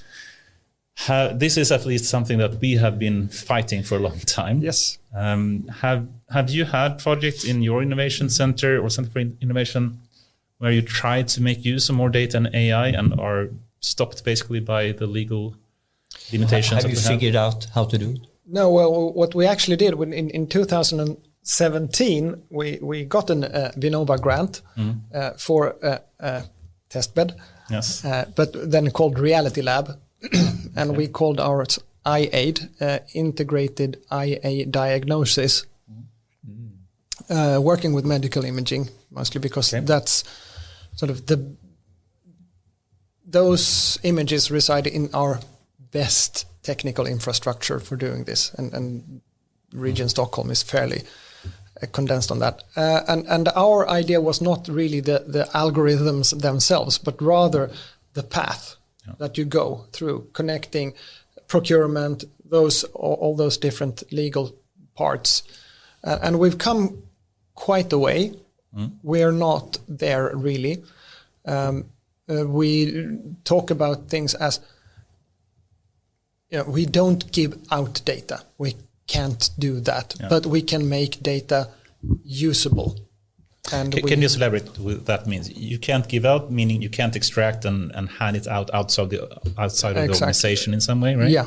So working on the data, that's one thing. And so you can process data as long as data. Yes. Yeah, and it has to reside in ways, and we have to have contracts that are, I would say we're a fairly good way on path to doing that. But this to help other people listening in the public sector, or this is equally a problem, but I think it's even worse in this type of cases. What are the practical things that you're doing now to stay compliant, so to speak? So we are talking now that you have one type of system, like which is built for one purpose. Yeah. Okay. And now that core workflow system or imaging system doesn't have algorithmic capabilities. So we need to, if we want to do analytics on it or whatever AI on it, we need to in some way we need to take it data out of its core initial purpose into another technology, the way we can do data massaging, data wrangling, ultimately algorithms and all that. Yeah, and you have to annotate it. And you have to annotate it to get your training data and all that. But what you're saying now, to be safe, you kind of stay within the same boundary of that department or who got the original responsibility for that data. Yeah. So you kind of then need to build the AI capability within the system owner function. I mean, like concretely, someone owns that original system and you're trying to stay within that space. Or is it the same organization? Yeah. Is that what you're talking about concretely, not to be safe, so to speak? Yeah, around that. And we have, of course, a set where we can move the data from the production systems to somewhere else. To the analytical systems. Exactly, but it's still within our domain. Yeah, and what is that? To be super concrete, what are we talking? I don't know. But is it several data centers, or is it departments within Karolinska? Can it flow from one department to another department? Oh yeah, no. This specifically is called the BFT, Bild- och Funktionstjänsten. Okay. Which is the medical imaging center, which is regionalized as a It doesn't mean between departments. It's one center. So this is one center who has a responsibility and an underlying IT and technology infrastructure to service that service. Yes. So you kind of need to stay within that organization and their data center to feel safe. Yeah. Because in this way you stay within that function's responsibility. Yeah. I think this is it sounds stupid, but I think those kind of things is really important to figure out, to crack the nuts, to be safe. I have a question now. Yeah. Could we have a 2-minute bio break? Yeah, we could. Of course. Yeah. Let's do that. Great. Perhaps you and Henrik, we can just stay on and just speak a bit. Yeah. Oh, I just read about this. I just read about this new, what is called, joint project between Volvo and Ericsson. Yeah. Motivated by AI Sweden about it's a physical center actually where they will innovate and share data. So I was just texting Anders if you know about this. So it's good that we are taking break actually because we can talk news. I haven't seen your message, but actually I must give some compliments to AI Sweden. I think they are connecting organizations that otherwise wouldn't work together, like Volvo and Ericsson, but also a lot of other like medical companies. So just continuing with what he was speaking about, we have a big project that AI Sweden is also coordinating and helping work with. I call it MedBert, or we call it that in MedBert. Yeah, I think the MedBert is a good brand. It is good because it's using NLP and the latest type of AI techniques, which are all BERT-based kind of models. And what is BERT? Yeah, so it's one of the recent best models, transformer-based NLP models from 2018, and it's been an explosion and a revolution in what you can use AI and for. Who came up with BERT? Yeah, Google, of course. But Facebook has done a lot of amazing things, and so has Microsoft in the years afterwards, and they're all based on the same type of self-attention models that they had. Transformers is all you need. We talked about this. Yes. Or attention. It's actually called attention is all. No. Yeah, but Transformers is all you need was a real killing the joke. Yes. In any case, I think this is a great example of how you just said, I haven't seen your message, but how if we have more coordination in Sweden, we can have so many more companies helping each other to innovate. And one other example is this MedBert project. It's formally called Medical Language Data Lab, financed by Vinnova. And it's collaborating with Region Halland, for example, and Västra Götalands region, and Sahlgrenska University, and Public Dental Service, and a lot of these kind of big Swedish healthcare organizations.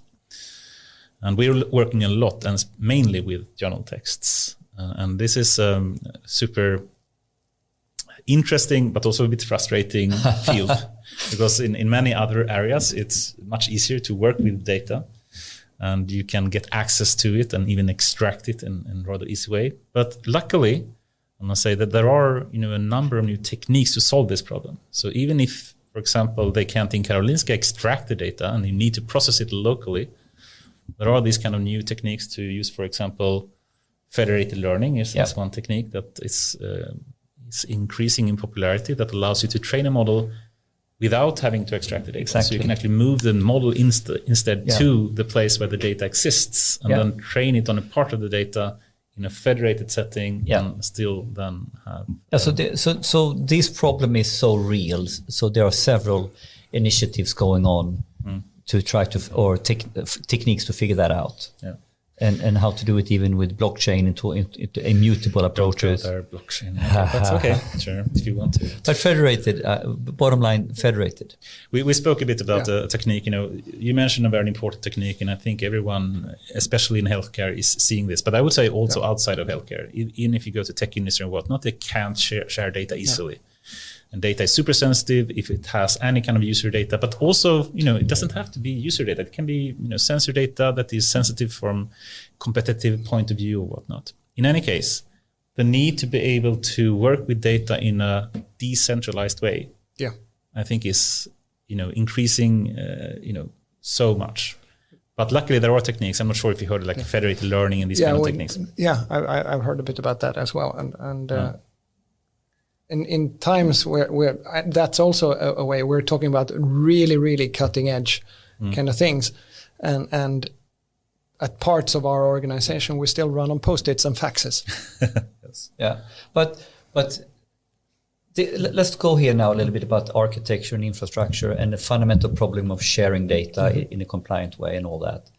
So I'm working on this very hands-on right now, and mainly with Scania, and then another client, Grundfos, and where we are starting to collaborate a lot around what is the next generation of distributed systems.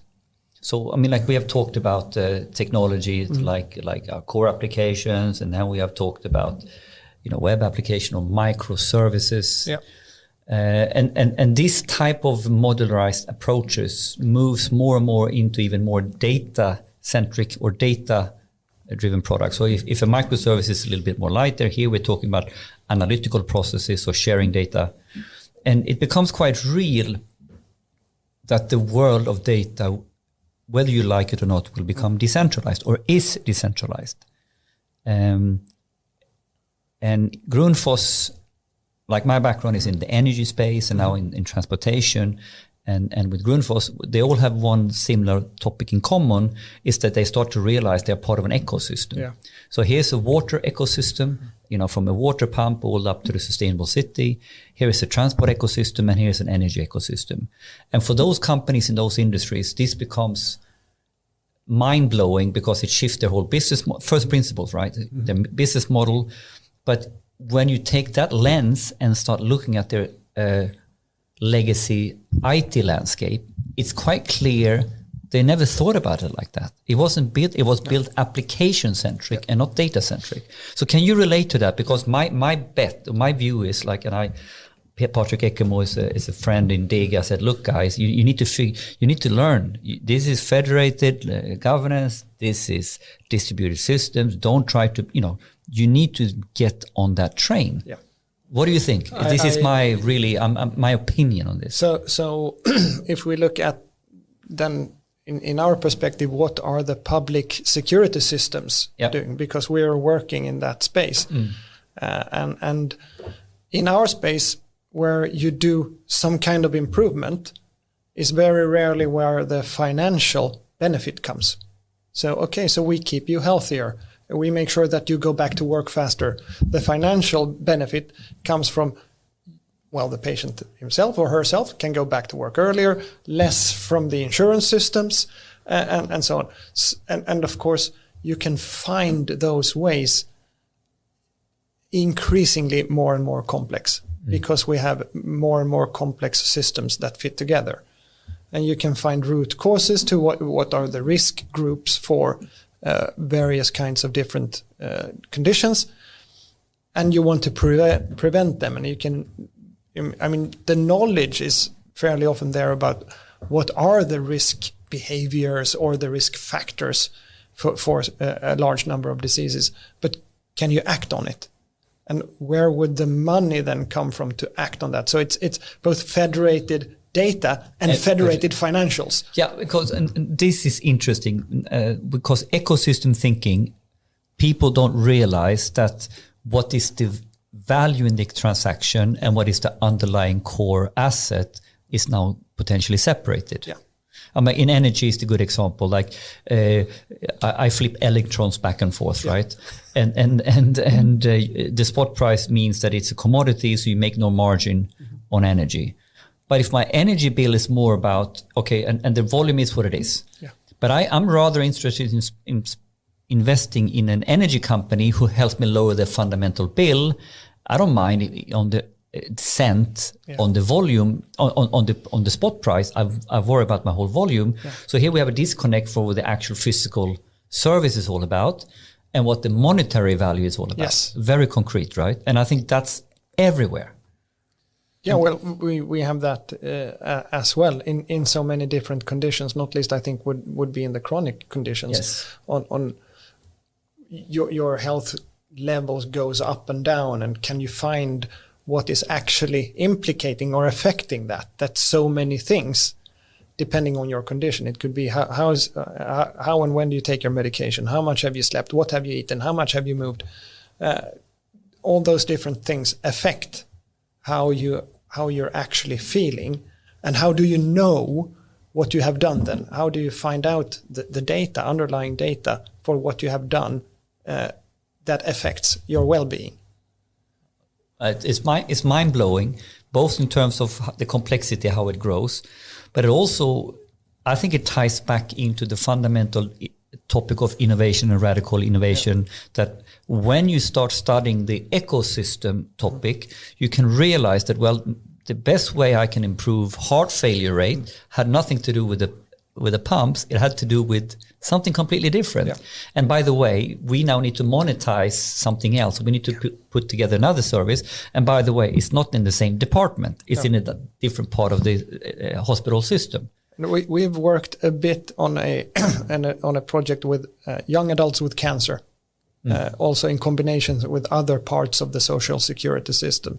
And because you are at that age when you normally go through maybe senior education, or you get your first job, and you're a late teenager, and there are so many things that make you, I'm not compliant with my medication, but I'm also sick and not earning money, so my social benefits are based on the absolute minimum, and I miss out on maybe, my student loans, or I have to stop my studies, and then I have to start repaying my student loans after a set piece of time, and those things don't work together. There's large gaps between chairs that because systems don't talk to each other. So let's say there's the life event of I'm 17 and I got cancer, or I'm 19 and I got cancer. I worked for 6 months after my high school graduation, and I am not eligible for almost anything. Cool. The time is flying away. We have like 20 minutes left, and I'd like to cover a couple of other topics as well. And, interesting. You actually made, I think, an interesting comment recently, and you just mentioned it now again, about systems speaking to each other. Yeah. And in Sweden, we have a number of different isolated, or I guess they are talking a bit to each other when it comes to EMR or journal systems. No, they don't. Nothing at all? No. I mean, simple example, a couple of years ago, me and my wife were skiing in the winter holidays, and she had sinusitis. Yeah. In a place where you only have orthopedics in the winter. But they had to fax her journal system from Stockholm to that place to see it. Still, you made the remark, which I found a bit interesting recently in the beginning, saying, I'm not in favor of having a single system. Can you just elaborate a bit more? A single monolithic system would be so standardized that you cannot change anything. Most of the providers of those systems say that they are open, but they're not. If you want to have get a request, I want this and that data that's not in the standardized reports, you get put in line of their product roadmap, and maybe your request is addressed 2 years down the line, and that's if you're in the US. Or then you start ripping it apart, customizing the hell out of it, and then you're on your own. Yeah, and then you're completely on your own. So the problem is if systems become too big and they can't really adapt and become too slow, and you can't really make them flexible. Is that what you're saying? Yeah, and you can't have. There's so many things happening.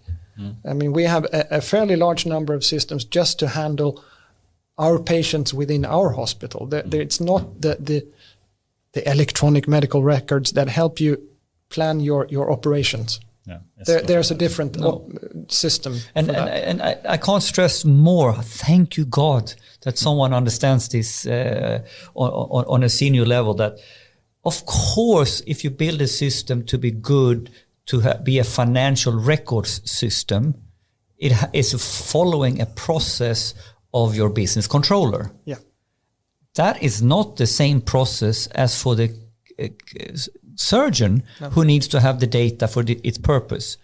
And so it would also entail that the guys that builds these all-encompassing monolithic systems, they should have all the different department professions of a whole hospital inside their coding domain expertise in order to understand their processes. And agreeing. Yeah. So now we are saying Okay, you have some core systems. I give you that, and you have this. But what we are really talking about is a new world with modules or distributed systems fit for purpose. But what I think is missing now, because you can then go out and do this a bit, you can screw this journey up also. Applications say, small application that doesn't talk to each other. You can do that. And of course, the underlying data needs to be both stable and secure. And the standards, we come to standards in medicine, are hard. There's a number of standards, FHIR and SNOMED and so on. But when we say blood pressure, for example, that's not a singly understandable and very well defined entity. No. It's where did you take it? Was the patient stressed or calm? And so on. And we talk about oxygenization. Where did you take it? What was the circumstances and so on? So and all these things is something that worry the medical professions. Of course, we need to know what it is we're looking at. So how do you solve this? I mean, like if we close this topic, but the monolith is bad, completely isolated silos is bad. Yeah. What is the path? I think what our IT guys who looked at that, they're looking at the 3 or 4 layered approach with sort of the system of records at the bottom where you... The Gartner pace layering approach. Yeah, exactly. I think. And then you have various different...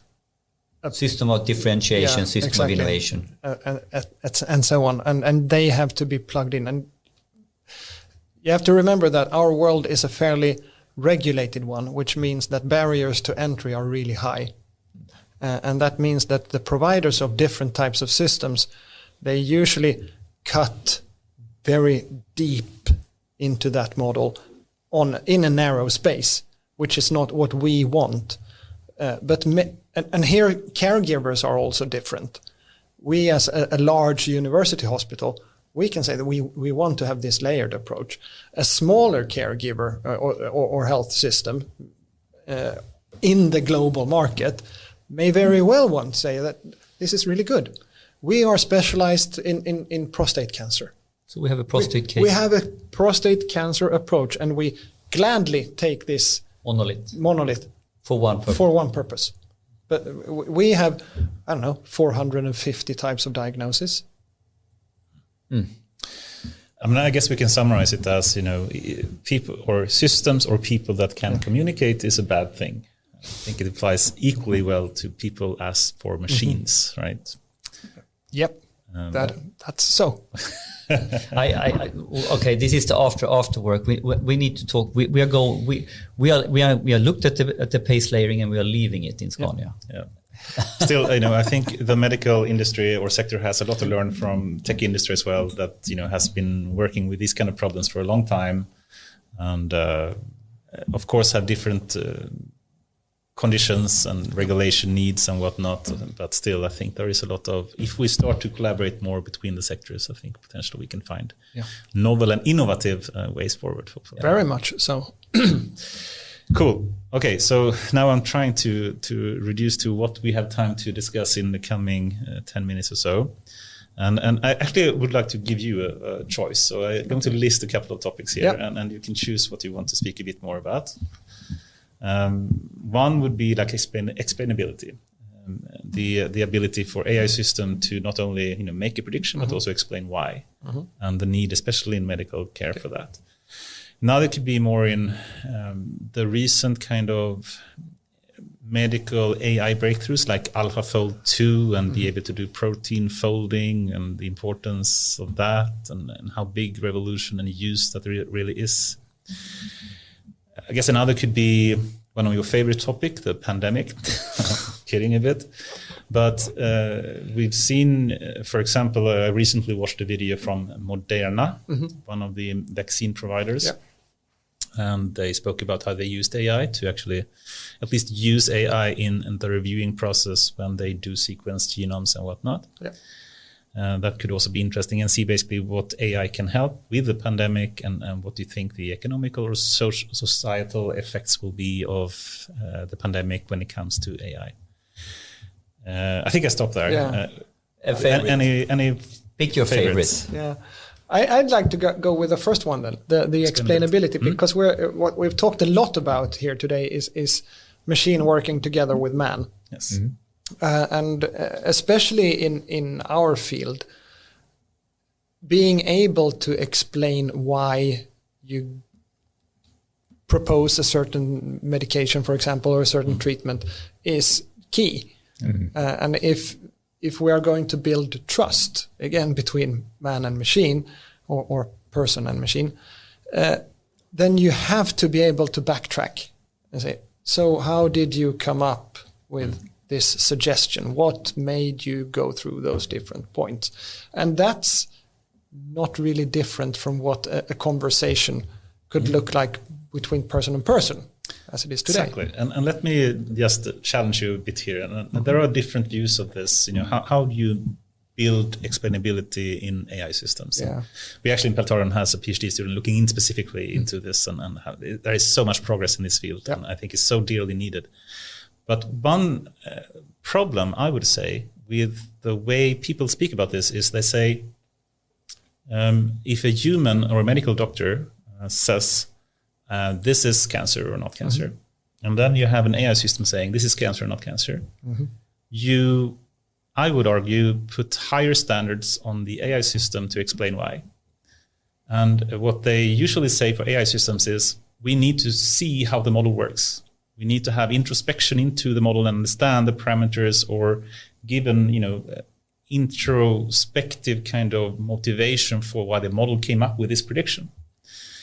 And then I would argue that, okay, do you do that for a human as well?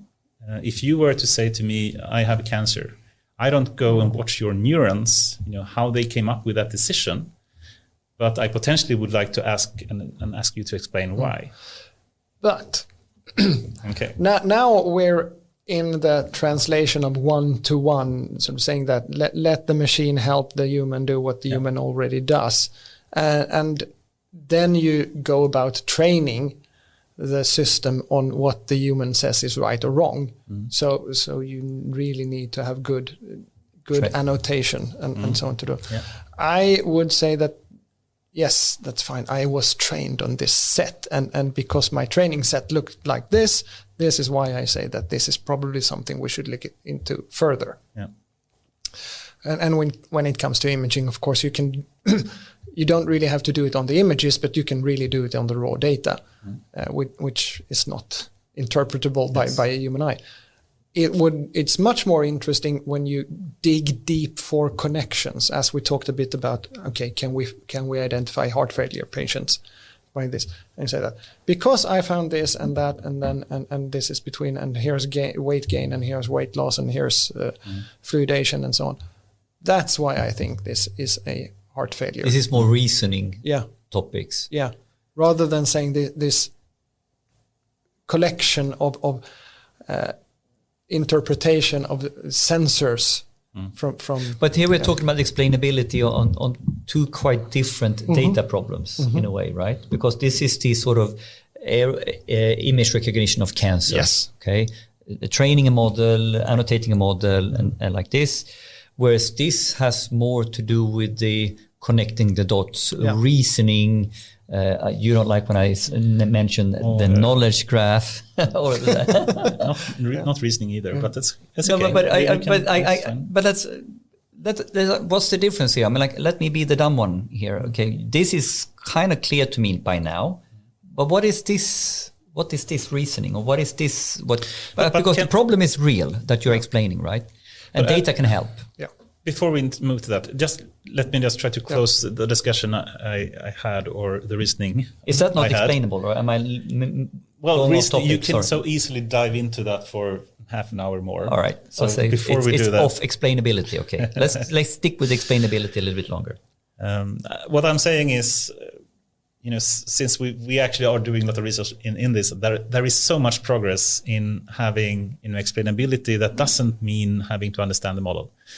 And I'm a bit sad when I hear people that may not work with AI themselves, but they say, I don't trust AI models because I can't understand them. And that statement is super scary to me. It's like saying to you, I don't trust you because I don't understand you. Yeah. If you were to explain why you made a decision, then I would trust you, even though I don't understand you. Or maybe you wouldn't trust me because you don't agree with me. Yes, but both of those are okay. Yeah. But I don't agree with someone saying I don't trust the system because I don't understand it. I would trust the system as long as it can explain itself. This is, I think, fundamentally human. Again, we are, if we're looking at self-driving cars, for example, we know. Perfect example. We know that the number of accidents per driven kilometer is a lot less. Yes. For self-driving than for human-driven cars. Yes. Still, we put the self-driving cars to a much, much higher standard. Yeah. And I think actually that's okay, but you would never be able to understand, for one, how mechanically a car works, right? No. I can't explain it. There are people that can, but I certainly can't. But I'm perfectly fine with driving a car still. I would even be fine with being a passenger in a self-driving car, as long as I can trust it. And then the question is really, how do you build trust? Does it mean that I need to understand every model and parameter that is used in that model? I think you need to be accustomed to it, and it's like any relationship. You need to work together for a while and get to know each other and see that, we agree here. We're on the same path. But is the key mission to gain trust rather than explainability? No, not rather. I mean, I think Both. Trust is built because of explainability, but not about understandability. I think the two is very different. Okay, so now trust, explainability, understandability. Yeah. So, but say okay. So you work on a design task. Okay. So we're two design students. We want to build a web shop for gym products. Okay. So we sit and do that on our own. It's sort of a thesis work. I come up with one design and my colleague come up with another. I said, oh, you did like that and you did like that. Good. But both of them sort of do the job, but differently. And I think we don't as you say, we don't dive into what was your thinking around this. We might do that in a discussion afterwards and we learn from each other. But saying exactly how did the deep neural network work and which neurons fired where, I think very few people would dive into that. it would be impossible for a human to do as well. So it would basically exclude the But latest step of there's AI. a lot of regulation also in our I field know. that comes back to saying why did we do this, that, or the other? You need to have a documented decision. I mean, there's the compliance regulatory also states there needs to be a documented analysis or decision. Yeah. So then maybe it's also about how can we build the AI models in such a way so they can produce that type of decision log or whatever that is. Yeah. But also that the regulation is not really on par with what the latest type of techniques work. But still, I would say just to mention, since we don't have much time, I'd just like to give one hint in what the latest type of explainability really can do today. Yeah. So what you usually see, you mentioned medical imaging, for example, and you can do a lot there to simply highlight these areas of the brain was really what was focused on as a positive or negative part for deciding it was a cancer. And this is usually called attribution-based type of explainability, which can be used for text or tabular or time series or whatnot. But there is also another type of explainability that is now being created, which is more generative. So instead of attributing to the input data that you use for the decision, you ask the model, please explain yourself.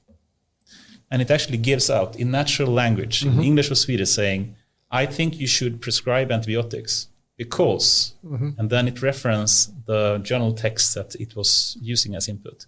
But phrase in even natural language and explain. We are getting to a point now that we can actually code the explainability, the generative side of explainability. So we allow the AI itself to pinpoint which data points was the important ones. Not even which data points, to really, just if I were to ask you, why do you think I had cancer? I would not look in your brain. I would rather ask you, To give why me do you think And then now, you would describe and this is that. the generative side of AI, that we are not so far away to actually ask the question and get in natural language back. It works surprisingly well, at least for That's us. interesting. That's cool. It's really amazing. Actually. But this is quite far away from what I think the general understanding is. But then I have to ask you, you've worked at Spotify. Yeah. So I like Wilmer X. I'm from Lund. Yes. Why on earth does Spotify then recommend Dan Hylander? I hate Dan Hylander. You cannot be a Wilmer X fan and like Dan Hylander. You don't know how many times we get these questions. And we had some good jokes about it. So. If we have a few seconds, I can just give you an anecdote exactly similar to what you just said. Yeah. We had a big, not a bug, but a problem in the algorithm that recommended songs, and it basically recommended Swedish people Danish rap music.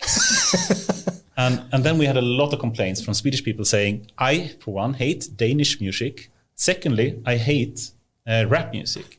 Why the F are you recommending me in Danish rap music? And then we had to look into, what really is happening here. Yeah. And then we could see the problem in the algorithm was shortly described as it was symmetrical. So saying, if people in Sweden like Danish music, then Danish music will like Swedish music and vice versa. Yeah. But in reality, that was not the case. So Danish people apparently like Swedish music more than Swedish people like Danish music. So this kind of symmetrical kind of relationship doesn't really hold. Mm-hmm. And it broke down. Yeah. So we had to do a lot of tricks to it could be something like this, right? So people who like Dan Hylander actually have a good taste and also like Wilmer X, but people who like Wilmer X do not like Dan Hylander. Yeah. It could be something. Could be exactly like that. Exactly like that. Yes. That's the symmetric problem. Yeah. Big problem. So frustrating when you have so many more topics you'd love to bring up, and we haven't even touched Corona. But I know you're so tired of speaking about COVID, so we perhaps should skip that. We'll skip it. And cool, Stefan. And we're running out of time, so perhaps we can end with what's next in your life, personally or professionally. Very close now. I'm actually going into the woods to hunt with my daughter this weekend. That's awesome. So we close every hunting season with bringing the kids, so the next generation come out and help us. And what are you hunting? Everything on 4 legs. Everything on 4 legs. Okay, not on 2 legs. That's not birds, or less birds and more. There's moose. There's wild boar. There's different kinds of deer. And where's your hunting grounds? Where do you go? Is it outside of Strängnäs? Strängnäs, super nice. Yeah, it's going to be cold this weekend, so we'll see what they can take. Yeah, winter style. And professionally, of course, it's starting to act on all those interviews that we talked about. What can we distill down and actually? And the plan is then to have the new direction set up or something, and revolve around many of those things. Yeah. So interesting. I wish you can share and make that public in some way, because I think so many people could learn even from to see how you done it is inspirational for other people to find an idea of how they could do it. Yeah, we have a fairly active LinkedIn presence and some very active colleagues. I need to follow that one. Yeah, Erika Nydahl. Erika Nydahl in LinkedIn. Yeah, she's actually texted in the chat area. Yeah.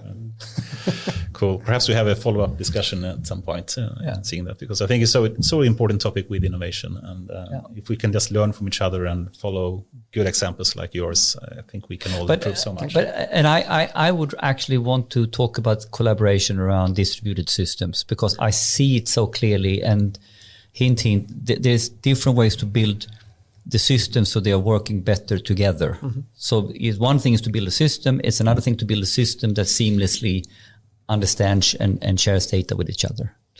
And when we look at location independent care, that very much come into play. Yeah. Especially if there's implications on that. Of course, I can talk about that forever. Yeah. About how you can make care more equally available throughout our country, for example, where we become more and more specialized. Oh. So cool, good Stefan. topics. So good topics. Anyone, Stefan, that you would recommend to come on this show? Someone you think we can interrogate in similar ways as yourself? I think you should talk to Kalle Åström. I recognize that name. He is a professor of mathematics in Lund. We've been friends since we were 12, and really an authority on computer vision. Awesome. Kalle Åström. We will put that on the list. That's a great name. Awesome, Stefan. As usual, far too much to speak about and far too little time to make use of that. But I thank you very much for this time. Thank you, and thank you for inviting me. Yeah, thanks for being here, and what inspirational angles we got on this topic of innovation. Very much so. And thank you. I've learned a lot as well. Yeah, cool. Great to hear.